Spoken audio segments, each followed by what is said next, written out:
अस्सलाम वालेकुम व्यूअर्स। अगर आपके घुटनों में, जोड़ों में और आपकी कमर में दर्द है और ये दर्द सर्दी की वजह से होता है, तो इसके लिए हम एक रेसिपी भी बनाएंगे और ये दवा के तौर पे भी हमारे काम आएगी और मज़े की इतनी होगी कि आप इसको फौरन से बना लेंगे। तो हमने आधा किलो भुने हुए चने लेने हैं, इनका छिलका उतार देंगे, कुछ कुछ छिलका इसके ऊपर रहने देंगे क्योंकि छिलके के अंदर ताकत भी होती है और इसमें एक फाइबर होता है। जोड़ों के लिए, जिस्म में हरारत पैदा करने के लिए चने हमारे बहुत ही काम आते हैं। तो हमने भुने हुए चने छान लिए, इनको अच्छे तरीके से ना पाउडर की शक्ल में हमने ब्लेंड कर लेना है। तो ग्राइंडर में डाल के इसको मिक्स करेंगे, पीस लेंगे और हमने ना इसका एक फाइन पाउडर बना लेना है।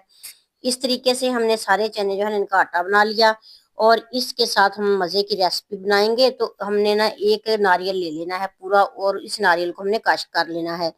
इसी तरह हमने कुछ बादाम भी इसमें शामिल करने हैं, जितने के आप चाहें इसमें बादाम, और इसके अलावा आप और भी ड्राई फ्रूट वगैरह इसमें डाल सकते हैं। तो इसमें हम गुड़ डालेंगे, वो भी अपनी मतलब कि टेस्ट के हिसाब से आप कम ज्यादा गुड़ इसमें शामिल कर सकते हैं। तो मैंने इसमें 200 ग्राम गुड़ शामिल किया है। छोटे पीस करके हमने बर्तन में इसको डाल लेना और थोड़ा सा पानी डाल देना, तकरीबन आधे कप के बराबर इसमें पानी शामिल करेंगे। जब अच्छे तरीके से गुड़ मिक्स हो जाए तो फिर इसको छान लेंगे। छानना इसलिए जरूरी है कि गन्ने वगैरह के साथ जब गुड़ बनता है तो उसमें कोई ना कोई छिलका अंदर चला जाता है, इसलिए हम इसको छान के दोबारा से बर्तन धो के इसमें डाल लेंगे। और देसी घी तकरीबन 5 से 6 चम्मच के बराबर होना चाहिए, वो इसमें शामिल कर देंगे। फिलहाल हम अभी इसमें इतना ही घी डाल रहे हैं, अगर हमें कम लगा तो इसमें दोबारा से घी भी ऐड कर सकते हैं। तो चाशनी इसकी तैयार हो गई अच्छे तरीके से। हमने चाशनी को तैयार करना है, जब एक बॉयल आ जाए फिर इसमें हमने बादाम और किशमिश और जो भी हमने इसमें नारियल वगैरह ना डाल देना है।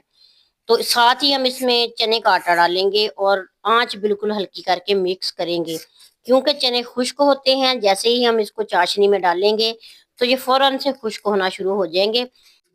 चने बहुत जल्दी ना घी और पानी को जज़ब कर लेंगे। अगर इस दौरान आपको लगे कि इसके अंदर घी कम है तो आप डाल सकते हैं। मैंने 1 चम्मच इसमें घी और शामिल कर दिया।